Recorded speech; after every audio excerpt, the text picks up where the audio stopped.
I need to issue a quick correction. In both of these parts, I pronounce Corryn Rayney's name as Corryn. A listener pointed out that I am emphasizing the wrong syllable in my pronunciation. So I want to first thank Alice for alerting me to this issue and also apologize for my oversight. As I say the name literally hundreds of times, I am so sorry that I messed up something as important as her name.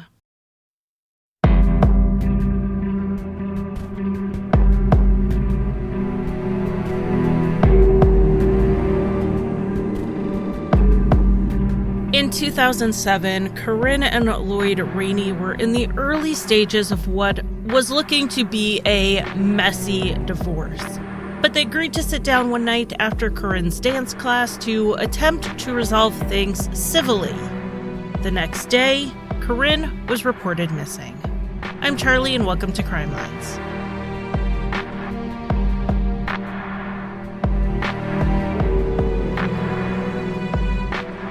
Welcome to Crime Lines. If you're new, welcome back if you have listened before. I want to just give two quick announcements at the top of this. We do still have tickets for the Generation Y 10-year anniversary live show.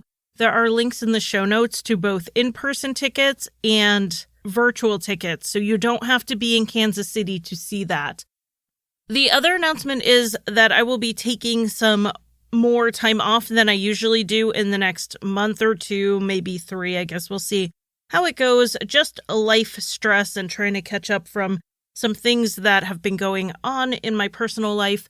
I've decided I just need a little bit of a break.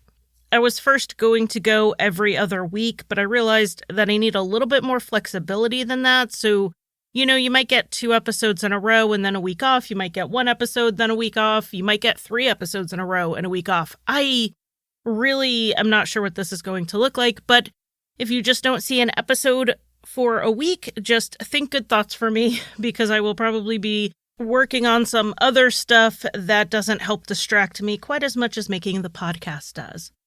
So let's go ahead and get into this week's episode. This is actually going to be a 2-parter. So if you're the type who like to wait to binge, you can pause this until Thursday when I will release the second part. But if you subscribe through Apple or join Patreon, you do get part 2 immediately. It's a perk I offer to always give regular episodes early and ad-free, as well as bonus episodes. So if you are interested, the link to Patreon is in the show notes, but if you're listening on Apple, you can just click any episode that says subscriber audio, and it will show you how to sign up. I want to thank Rachel for suggesting this case, though I will say I wasn't feeling entirely grateful when I realized that there were a combined 1,000 pages of legal documents from multiple actions for me to go over. But legally and ethically, this case has some very interesting elements that I think we need to honestly consider as a society, so it's definitely the type of case that I like to get into. For those who like backstory, go ahead and settle in, because that is what we are doing here in part 1. Part 2 will carry us through the investigation. Let's start with Corryn da Silva, who was born in Uganda in 1963. Her family was from Goa, India, before they immigrated to Africa. Goa, India, where they left, was under Portuguese rule while Corryn's family was there, which explains why someone born in Uganda, whose family was from India, had a Portuguese last name. That really doesn't have anything to do with anything. I'm just adding it in here in case you were curious like I was, which is why I looked up the history of Goa, India. In 1971, Idi Amin seized power in Uganda, and he has been described as one of the most violent and brutal military dictators.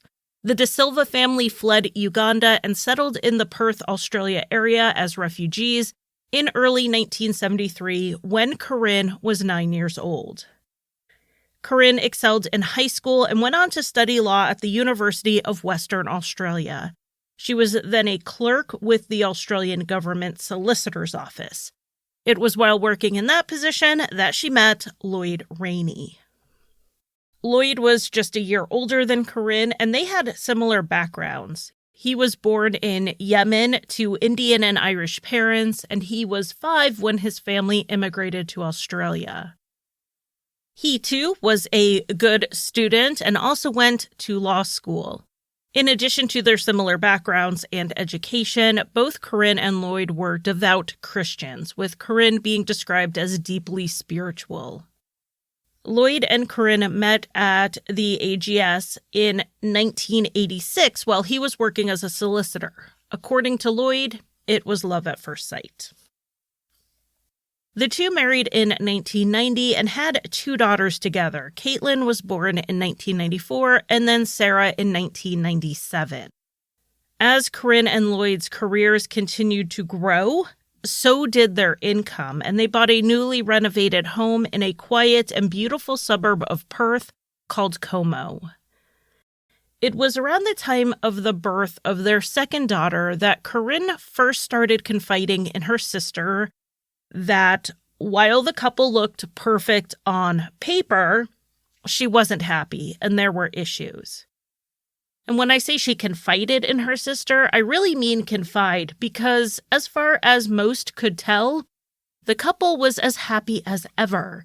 They entertained as a couple and they socialized as a family, with only those really close to them eventually seeing some cracks. A few people would say they saw Corryn, the more outgoing and gregarious of the two, be snippy with Lloyd, and then Lloyd responding with silence. While we don't have a peek behind the curtain of anyone's marriage to know every issue they had, we do know about the big ones that were likely what put them on the path to separation. In the early 2000s, about 10 years into the marriage, Lloyd had an affair. The other woman knew Lloyd was married, but according to what he told her, it was an unhappy marriage. He complained that they argued a lot and their sex life had ended around the time their second child was born. Lloyd met this woman while he was doing another thing that led to arguing and stress in the marriage, and that was gambling. Lloyd's gambling wasn't some big secret. His sister said that his betting on horses was common knowledge and he had done it for years. What was less known was just how much money he lost and how frequently. The woman he had an affair with would later say that she and Lloyd would meet for dates at the Tab, which is a betting shop, to gamble together. She would see Lloyd on a losing streak, and rather than walk away and cut his losses, he would get up and head to the ATM to take out more money. From what she saw, she believed he had a gambling problem. And Corryn also suspected Lloyd's gambling was getting out of hand, and she told her father Ernest that she had a hard time trusting Lloyd when it came to money. They both had good salaries, yet there would be financial issues cropping up. When Lloyd eventually went into private practice, and his income was more tied to his client list and how many cases he was working on, Corryn didn't even know how much money he was making or where the money was going, but she suspected it was to gambling. Corryn's father, Ernest, wasn't entirely surprised by this. He said that one time he saw his son-in-law betting on horses with a friend. The friend would go collect money, but Lloyd didn't. Ernest made a comment to Lloyd about it, and Lloyd said that he bet on the longer shots. They were less likely to pay out, but when they did, it would be for a lot of money. Except they didn't win, and Ernest only saw Lloyd lose money. And Lloyd did have large losses. It's impossible to know how much exactly, but Lloyd did have accounts for gambling, which made it easier to get a rough estimate. In the 10-year period of 1997 through 2007, an investigation found that Lloyd had lost over $115,000 gambling. If we break it down to the average per year, we're looking at over $11,000. And if we average that for the month, it's nearly $1,000 per month. I imagine it wasn't spread out quite so evenly, so there may have been months or even years where Lloyd had fewer losses. But you can see why Corryn started wondering about their finances. They made good money, but they didn't make the type of money that you don't wonder about $1,000 a month missing. In 2003, in a move that surprised some people, Lloyd took a job overseas as a prosecutor with the Department of Public Prosecutions in Bermuda, which is located about 650 miles off the coast of North Carolina. This is pretty much on the other side of the world from his family, and a distance that was much too far for him to travel home often. This separation was for work. This wasn't a marital separation. However, it still seemed like a good time for the two to figure out what they wanted out of their marriage.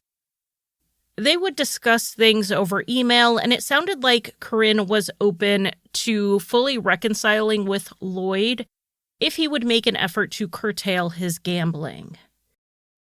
But from what friends and family said, Corryn seemed a lot happier during this time period. She flourished as the solo parent, even though she was juggling 2 young kids and a full-time job. Thankfully, she had the income to hire help as needed, and she was doing well managing it all. While Corryn did not necessarily view Lloyd's relocation to Bermuda as a formal separation or as a permanent move, she did pursue a romantic relationship while he was overseas. This other man and Corryn developed what other people saw as a close friendship, but they did have a physical relationship, though they did not have sex. When Lloyd returned from Bermuda in 2004 after 18 months abroad, Corryn and this other man continued to meet for coffee occasionally, but the relationship was no longer physical. Eventually, the man became involved with someone else who just wasn't comfortable with their continued friendship, so they stopped most contact. According to the same people who said Corryn seemed happy while Lloyd was gone, they noticed she was less happy now that he was back. She seemed more stressed.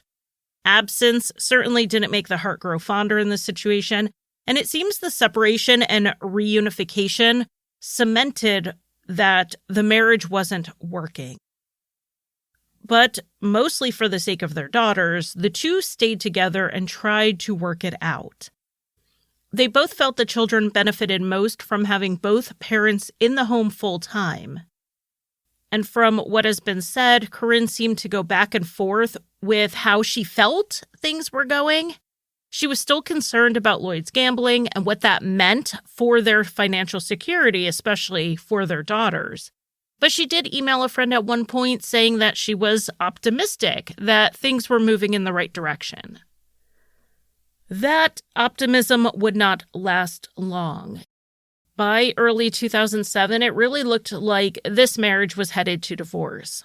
Lloyd told Ernest, his father-in-law, that Corryn was no longer in love with him and he wanted advice on what to do. Ernest, a traditional sort of man, told Lloyd that they needed to think of the girls. It was best for them to live with both parents, so he and Corryn needed to do whatever they had to in order to keep the family intact. Lloyd seemed inclined to agree with Ernest. However, it is hard to ignore that an unhappy marriage is unhappy for everyone, including the children. Lloyd had concerns about the impact that this discord between them had on the children. Corryn was still angry over the gambling, which hadn't stopped, and she was angry about Lloyd's affair, which at some point she learned about. She had also supposedly heard a rumor that he may still have been seeing other women. Months after Ernest had counseled Lloyd to continue the marriage for the sake of the girls, Corryn told Ernest that she just would not be able to live with Lloyd much longer. Corryn's main concern at this point was financial, particularly if they were going to separate. She began asking/demanding Lloyd turn over all of his financial paperwork and bank accounts for her to see. The reason we know what they talked about was that Corryn and Lloyd communicated a lot through email, which should give you an idea of the breakdown of their ability to communicate face-to-face. It was May of 2007 that Corryn started really pushing, through email at least, to see all of Lloyd's financial accounts. Lloyd asked her why she needed this information, and Corryn said there had to be accountability in regards to their joint finances. She also said something about taxes, which does make sense with the timing. In Australia, the tax year runs July 1st through June 30th. Corryn wanted to sit down with their accountant and go over everything, so she set up a meeting with this accountant for June 8th. A few days ahead of that appointment, Corryn emailed Lloyd to ask for all of the statements for the tax year starting in July 2006 through June 2007. When those were not sent to her, Corryn emailed again the day before the meeting to indicate that she was still waiting, and wrote that it was evident why she needed this information. It was to protect the assets for the sake of the family. Lloyd replied later that day, saying that her emails indicated to him that she was looking for a financial settlement, and he asked if that was correct. And if I can interject my opinion for a moment, I'm going to say that was probably at least partially what Corryn was looking for. Australian divorce law calls for an equitable split of assets, not a straight 50-50 split. And Corryn wouldn't know what was fair unless she knew all of the accounts Lloyd had, his income, his expenses, and other things in relation to some investment properties that they jointly owned. She found his secrecy suspect and honestly didn't understand why it was so difficult for him to hand over the information she asked for. Corryn went into the meeting with the accountant, who we will call Peter because that's his name, and she didn't have the info she wanted walking in the door. The bulk of the 30 minutes they spent together was used up by Corryn speaking about marital issues, like how Lloyd was staying out late, claiming he was out playing bridge. Peter understood Corryn to be saying that she found this an odd excuse and that she thought Lloyd might be having an affair. But that was not her primary concern. In fact, Corryn said that if Lloyd would just give her the info on his income and finances, she didn't really care what else he did. Corryn brought up Lloyd's gambling problem. She mentioned a loss of $20,000 when we know the real number was much higher, and her concern over the investment properties. In all, she was mostly anxious about the lack of transparency over money.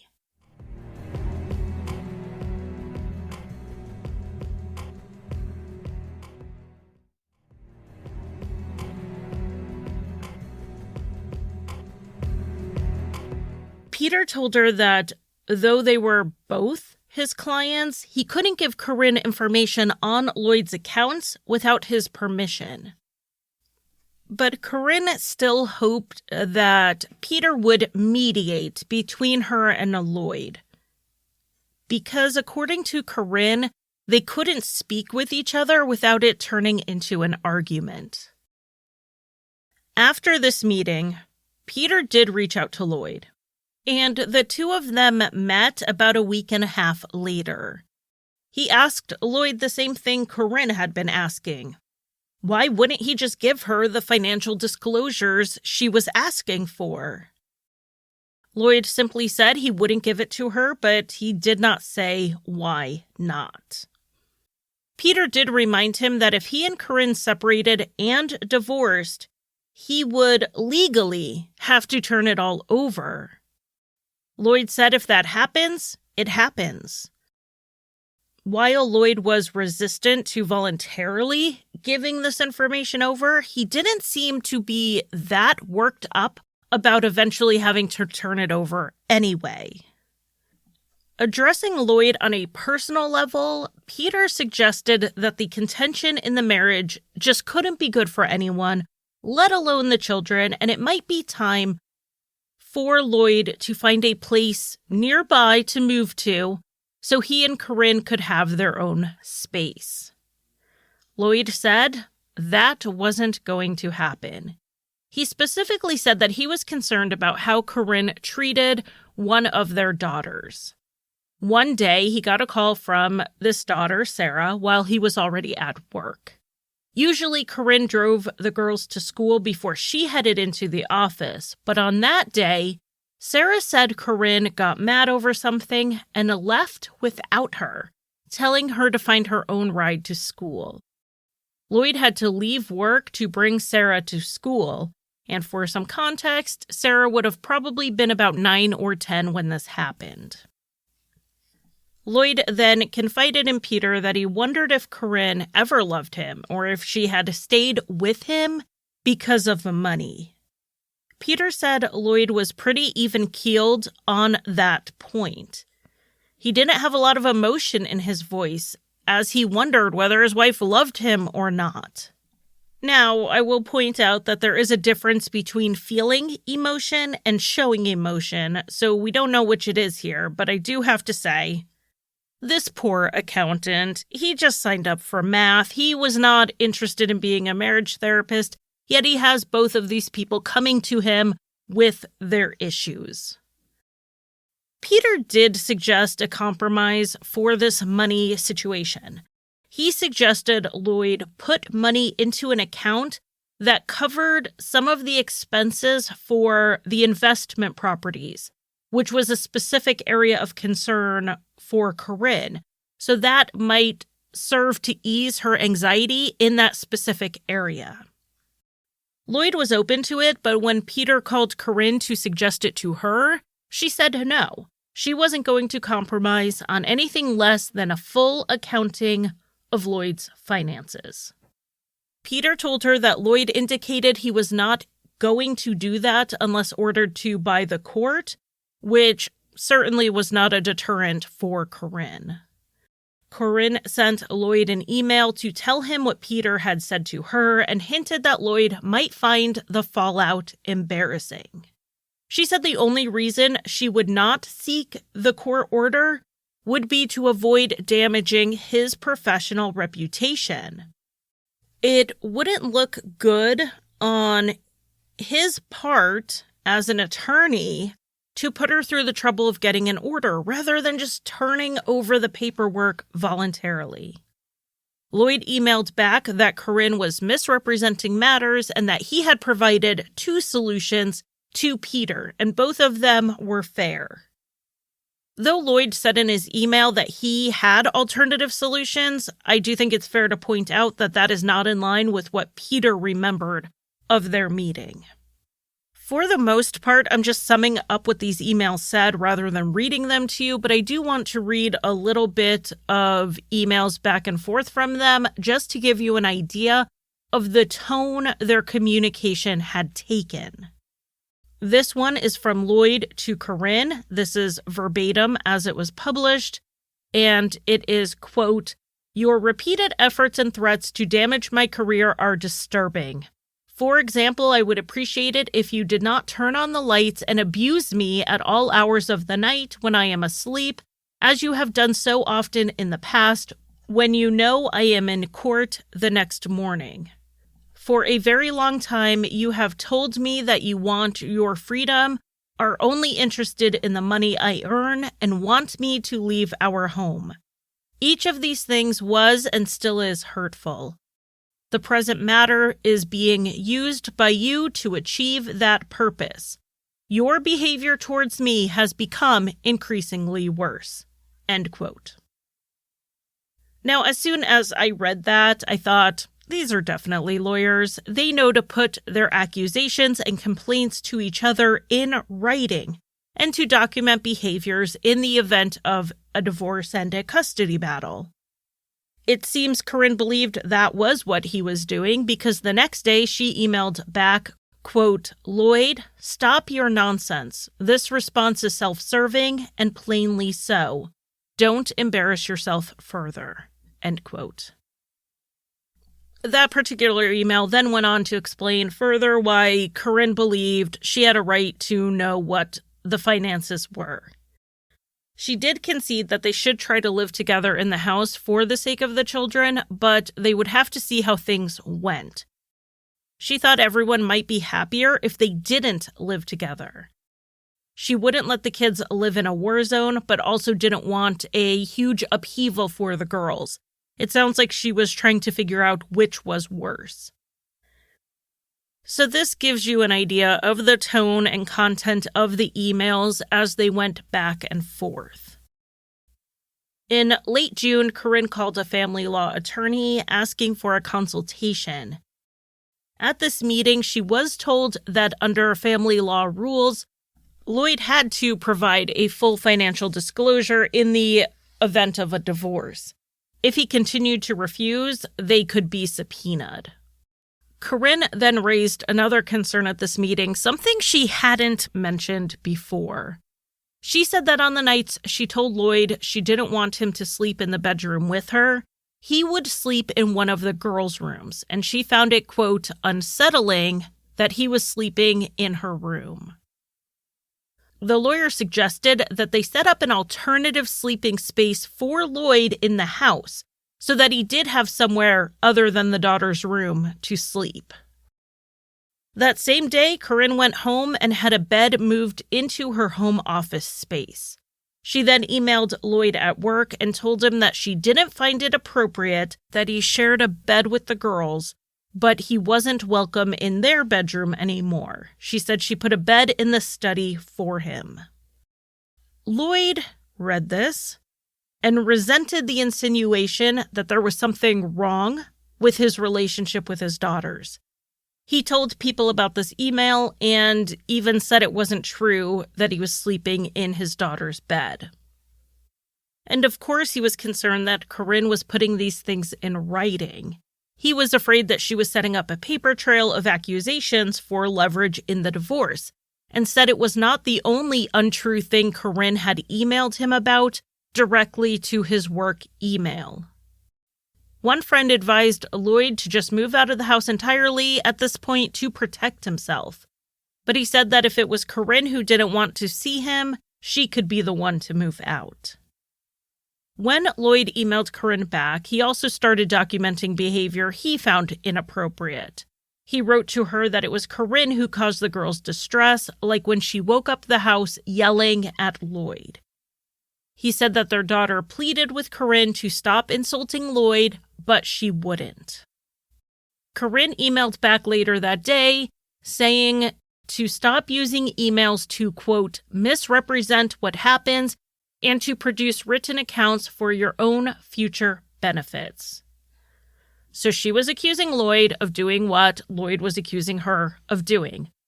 The truth was they were probably both doing this, and if you're going through a divorce right now, especially with children, you should be doing it too. Document everything. So emails like this continued for several weeks, with Lloyd expressing concern that Corryn was damaging his relationship with his daughters and also putting his career in jeopardy. As for the career stuff, it is important to note their jobs.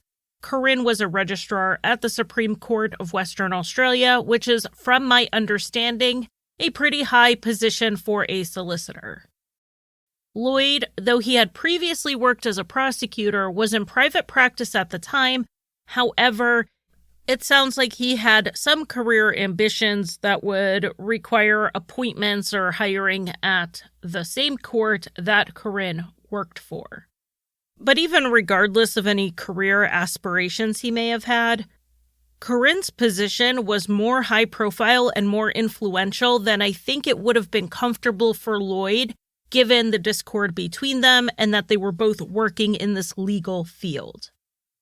Corryn ended up hiring a divorce attorney in late June and considered herself and Lloyd separated, as of the date he started sleeping in the home office. At a parent-teacher conference for one of the daughters in early July, Corryn told the teacher that they were living together but separated, which took Lloyd by surprise because he didn't necessarily consider them separated yet, or at least not publicly so. Based on what Corryn told friends at this time, she didn't intend to make this divorce any easier on Lloyd than he made it on her. If he continued to resist moving out and refusing to make financial disclosures, she would uncover more and more about what she called his double life, meaning his family man persona on the one side and his gambling and alleged philandering on the other. As for Lloyd, he hired his own solicitor who sent Corryn a letter laying out their expectations, which included that Lloyd would provide her with the financial information in 2 to 3 weeks, though he did not concede that he was yet required to do so. The letter also said that Lloyd would not be moving out until the legal issues, like custody, were resolved. It also requested that Corryn refrain from sending so many emails and to stop acting in an abusive and aggressive manner toward Lloyd, especially if their daughters were around. Corryn met with her attorney about this letter, and she found the requests in it to be minor things that she wasn't worried about. Her main concern at this point, now that Lloyd was going to turn over financial documents, was custody. The idea of shared custody, the 1 week on, 1 week off scenario, was not something she believed would be in the best interest of the children. She said she had done most of the caretaking and that Lloyd would not know how to take care of them for his weeks, so she believed she should have primary custody and he would have weekend visits. Corryn also expressed annoyance to her attorney that she thought Lloyd may be riding her coattails, professionally speaking, and she wanted the separation to be public knowledge by the end of July. Lloyd had applied for an appointment as senior counsel, and she didn't want the people in the court who were making those appointments to think that it would impact her if he wasn't successful. Essentially, she didn't want him to have a leg up based on her relationships with those people at court. After this meeting, Corryn's attorney then drew up their own letter listing out Corryn's concerns and sent it off to Lloyd and his attorney. So now, they both have legal representation. That legal representation is communicating back and forth with each other. So you think Lloyd and Corryn could cool it a bit on their own emails. But that is not what happened, and the emails continued, and the tone did not improve. According to Lloyd, Corryn was prone to hyperbole, and he said that the home wasn't the hostile environment that those reading the emails from the outside may think. And based on what people close to the couple have said, it really does seem like Corryn would snip at Lloyd or even lash out a little bit verbally at him, and he would just largely take it in silence. He said he was just trying to keep the peace, and remaining silent kept the house from being in a constant state of arguing. So it's not like he and Corryn were having these long, drawn-out arguments in person. But his emails did state that there were times that she would just yell at him in front of the children. So I think it is up to interpretation how hostile it is, even if one person just kind of blows up and it blows over quickly, versus both of them going back and forth for a period of time. I would consider both to be hostile, in my opinion. And Lloyd may be downplaying this a bit. He did record Corryn at least once during one of these moments where she was yelling at him. And we know that because he played it for an attorney. Now, his attorney did not think it was really evidence of anything, though Corryn did make a vague physical threat against Lloyd in it. The solicitor said it sounded like Corryn was venting, and it wasn't really something they could act on.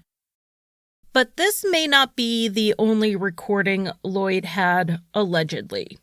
Lloyd had, at some point in July 2007, brought up to a work colleague that he was hoping to get some home security installed.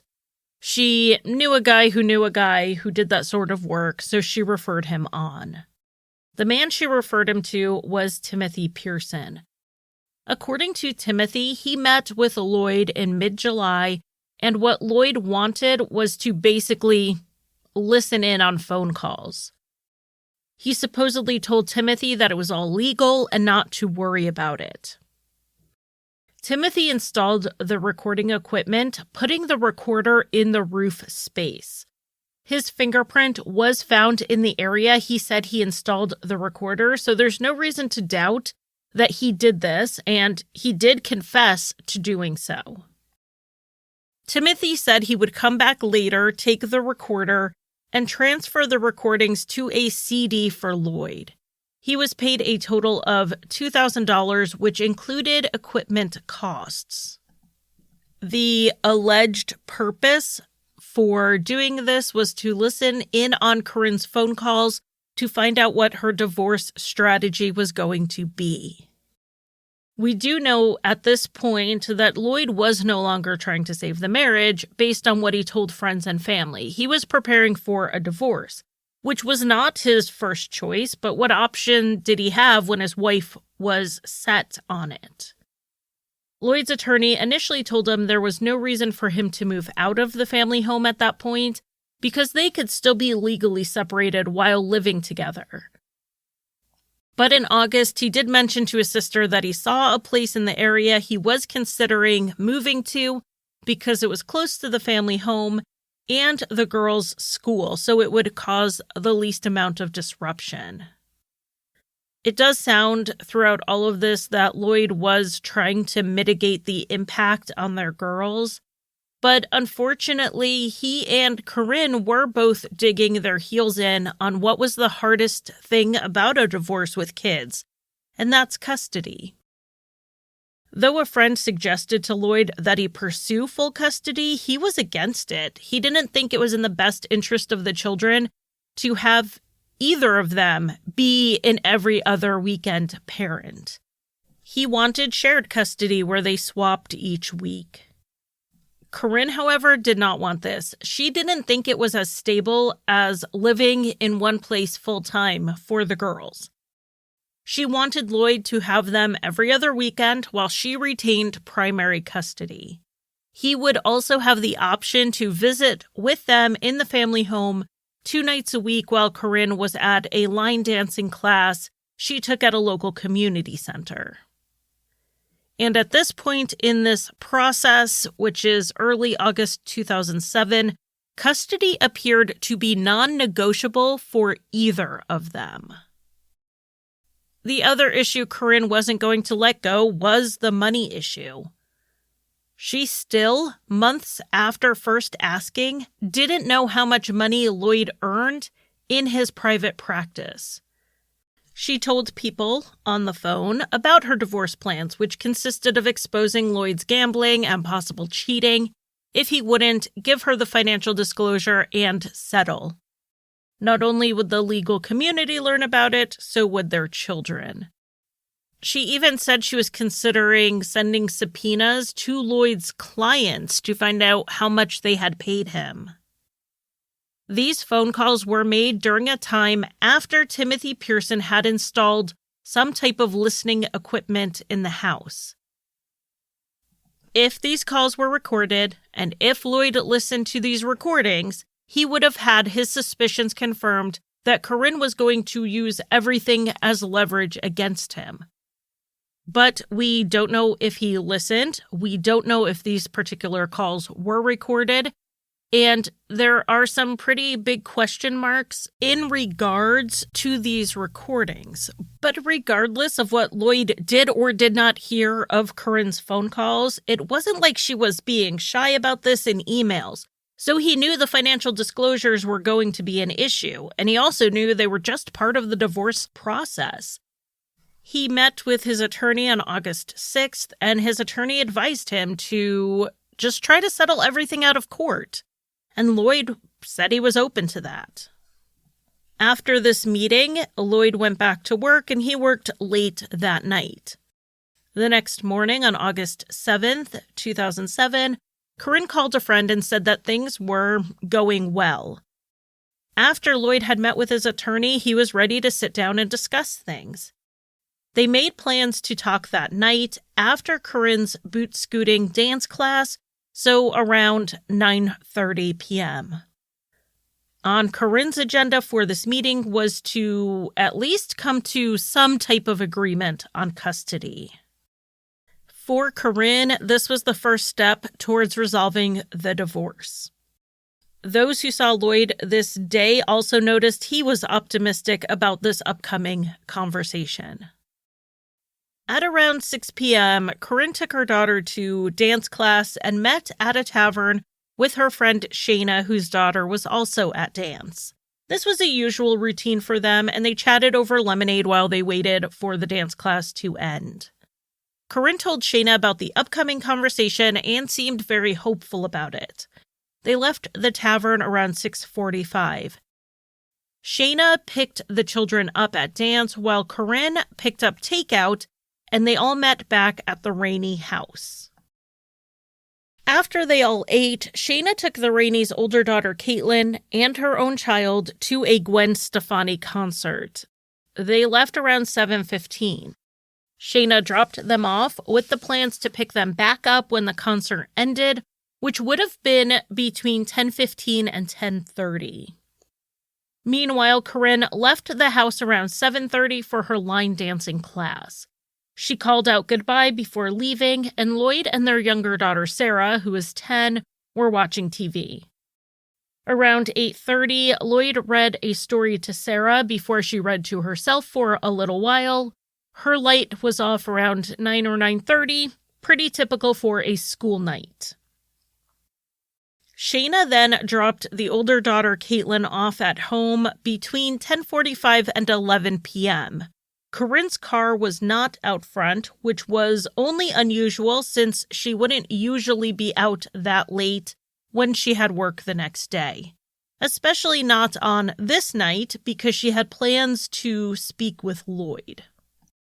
Lloyd invited Shayna and the other children in, but because it was so late, they declined and headed home.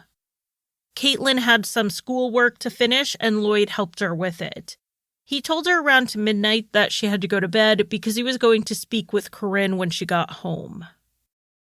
Caitlin said she initially had trouble falling asleep because she was worried that her mom hadn't come home, but she did eventually doze off.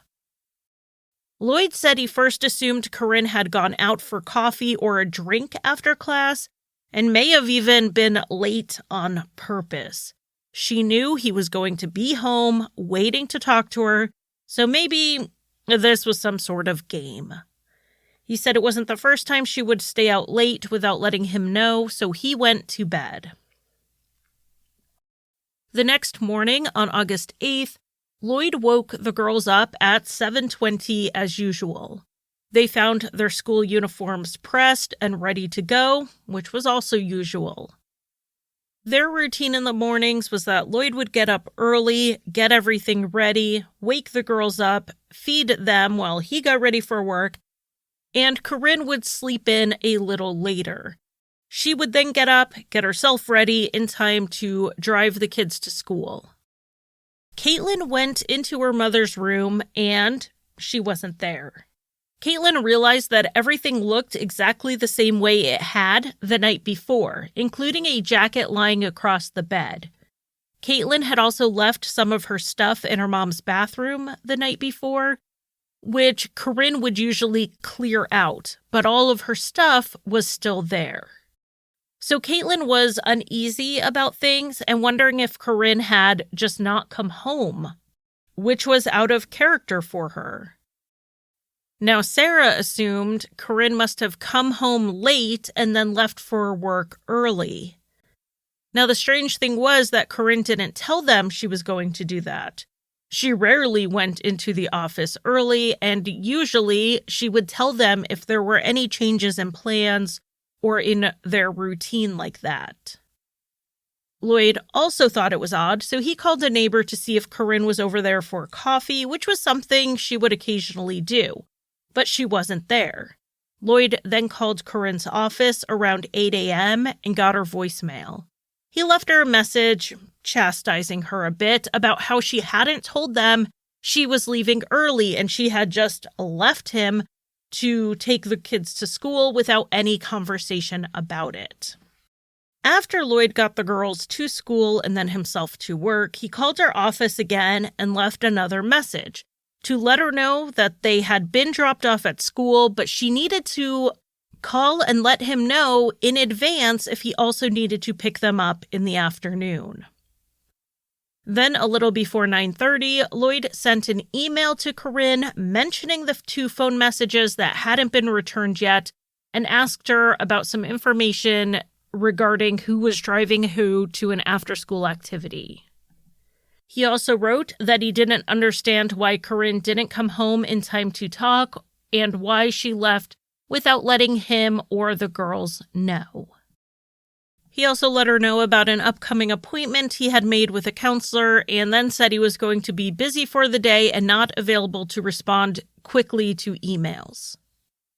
Other than being a little annoyed about Corryn not showing up when he had expected her, Lloyd seemed like his normal self for most of the morning. But as the day wore on without a word from Corryn, he started acting more anxious. Lloyd made some calls to her coworkers around noon and found that Corryn had missed a meeting, which was very unusual for her, and Lloyd was surprised to hear about it. He said he hadn't seen Corryn since the night before, and he was going to head into her office. Before he did, he called Corryn's father Ernest and left a message for him to call back. Then he called her sister Raylene, and from her perspective, Lloyd's information was disjointed. He said something about Corryn not coming to a discussion, and then their daughter was at a concert, and then Corryn's car wasn't there, and then she left for work early, and honestly, Raylene wasn't exactly sure what he was getting at. But she didn't know where Corryn was, so Lloyd hung up and called a few more friends. No one had heard from her. Lloyd then left work to go to the Supreme Court building where Corryn's office was. Those who saw him said he looked like he was in a rush, and one person said he looked close to tears. And this was unusual for Lloyd. He was known for being a little quiet and very even in his manner, not showing a lot of emotion one way or the other. Seeing him agitated like this was unheard of. Lloyd was able to speak with the Chief Justice about Corryn being missing, and the Chief Justice granted permission for the police to check Corryn's work emails to see if there was a clue over where she was. And this is where the police initially got involved. Lloyd then called the school his daughters attended to let them know that Corryn was missing and that the police were involved. He told them that he had just told the girls that Corryn had gone to work early and that they had no idea what was going on. His concern was that the girls not be alarmed in this process of trying to figure out where Corryn was. He also called a babysitter to pick the children up at school because he was heading down to the police station to make a missing persons report. Lloyd called Corryn's dad, Ernest, and asked him to go with him. Her sister, Raylene, was already planning to meet Lloyd at the station. Ernest said he didn't want to go because at that point he didn't consider Corryn missing just because she didn't tell her estranged husband where she was. Ernest instead said he had to go pick up his other grandchildren from school. Lloyd asked him to just let their father go get them while Ernest came to the station with him, and Ernest said he would come to the station, but only after he picked up his grandkids. So it was Raylene, Ernest, and the children waiting while Lloyd was taken into a room to give information on Corryn's last known movements. It's not entirely clear why he wanted Corryn's family with him at the station, when they really didn't have any information to offer up. Lloyd gave the police all of the information we've already gone over, but when he was asked if there were any significant events prior to her disappearance, Lloyd said there were none, which does seem a little weird since they had been having a contentious divorce. But what Lloyd may have been thinking about was an immediate incident, like a big argument.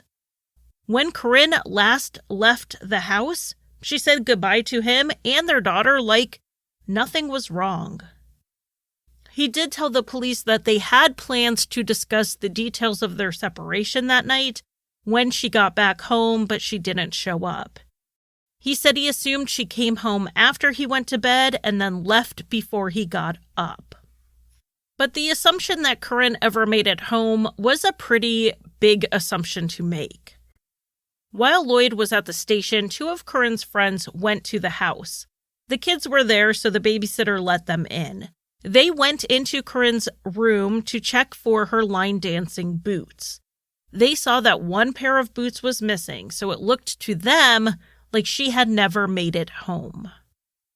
The police also looked around the house and they noticed that jacket on the bed and also a coffee cup in Corryn's bathroom.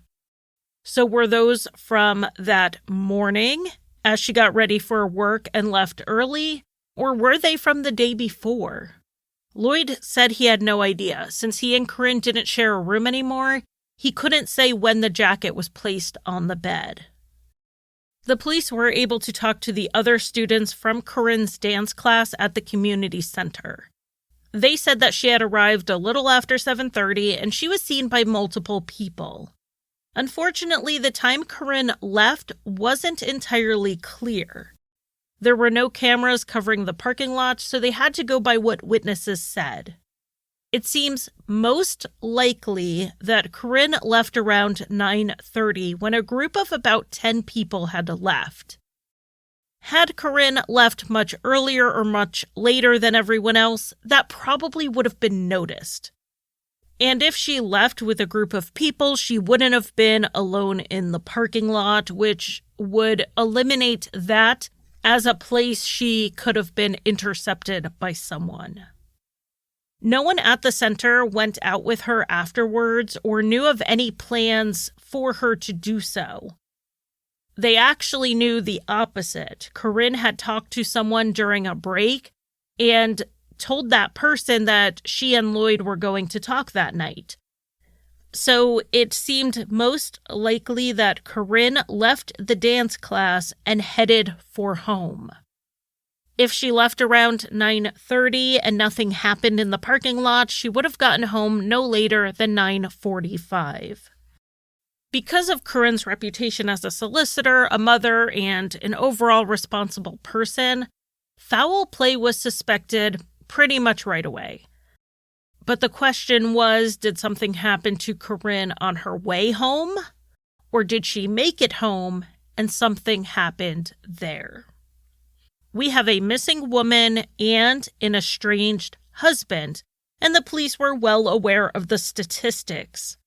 One officer had taken the time to covertly look at Lloyd's neck, hands, wrists, and anywhere else he may have defensive wounds or signs he had been in a physical altercation with Corryn. He didn't see any. In the days after Corryn went missing, Lloyd was seen upset frequently. He gathered photos for the media, and he completely cooperated with the police. There would later be accusations that he did not make his daughters available for police questioning. However, they made full statements early on, so that definitely was not true. As for the media, Lloyd was eager to have on-camera appeals with descriptions of Corryn and her vehicle. He even told his kids that he was sure they would know something soon, thanks to the public attention on the case. And he was 100% correct. These appeals worked.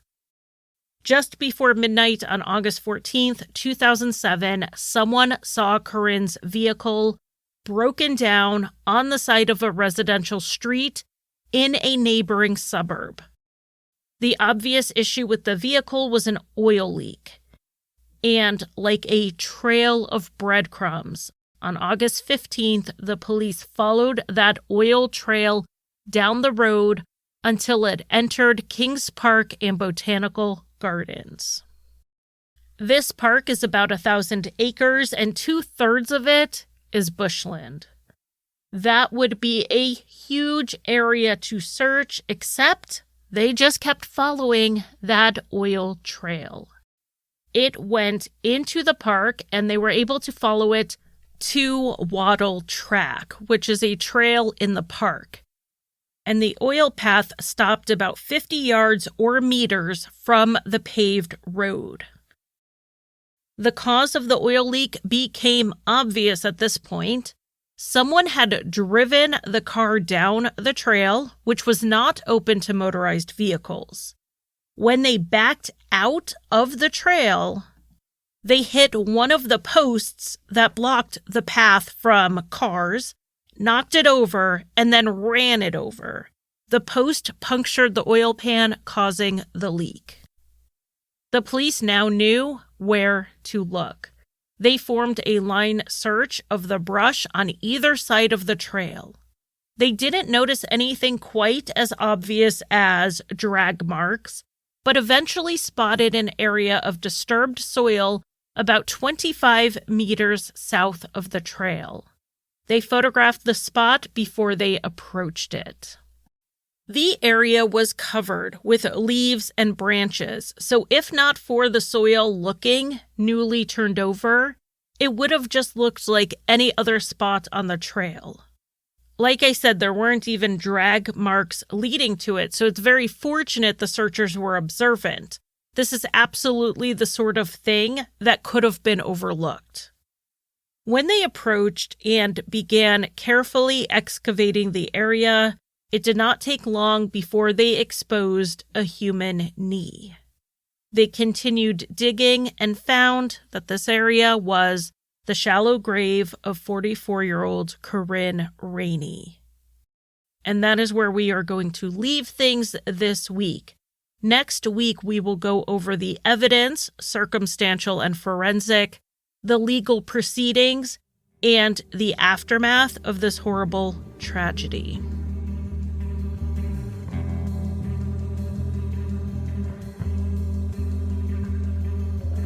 Thank you for listening. You can find Crime Lines on Facebook, Twitter, Instagram, and occasionally TikTok. Crime Lines is on Patreon, where I offer early and ad-free episodes as well as bonus content. Visit patreon.com/crimelines. If you want to buy me a coffee, the official drink of Crime Lines, you can give a one-time donation at basementfortproductions.com/support. And if you need a palate cleanser after listening to heavier true crime shows, check out Rusty Hinges, an allegedly funny history, mystery, and true crime show that I co-created and write for.